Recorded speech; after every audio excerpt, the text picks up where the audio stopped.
Hello, my name is Kachel Godoy, and this is vlog number 4. What sets the scene for workplace aggression to occur, which is defined in the lecture as behavior intended to physically or psychologically harm a worker in a work-related context. Well, the victim precipitation model discussed by Kim and Glom, as well as the 1962 crowding experiment conducted by Calhoun, aptly describes my work environment. As Calhoun discussed, crowding, which is essentially an increasing population with limited resources, was a major stressor at my workplace.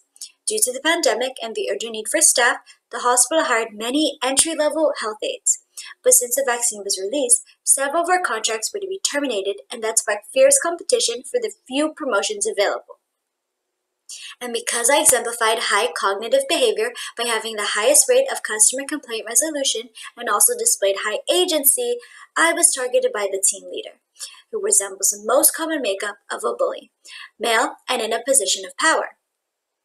Note that there are other situational predictors that include organizational tolerance, compensation that rewards this behavior, and a work environment comprised primarily of employees with this nature.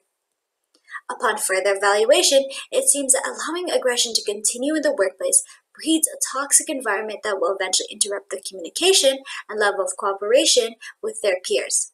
Thus, using the given predictors, it is important to either prevent it altogether or stop the harassment prematurely. This sets an example of a lack of tolerance as well as procedural justice, which will discourage such attitudes in the future.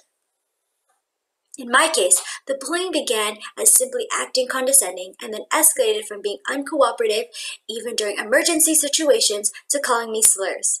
This aligns with what was stated in the textbook. Competing brings out active attempts to contend with team members and more individual effort to achieve ends without working together.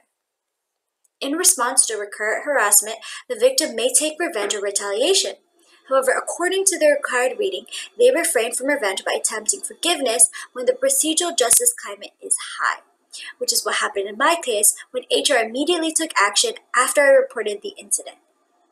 As a manager, there are other techniques that encompass open discussions, expanding the limited resource such as promotions, introducing employees with diverse backgrounds and attitudes, or even restructuring the organization as a whole. The aftermath of such an incident requires immediate care and attention of management, otherwise both the victims and their peers will be under the impression that they should not expect the support from the company.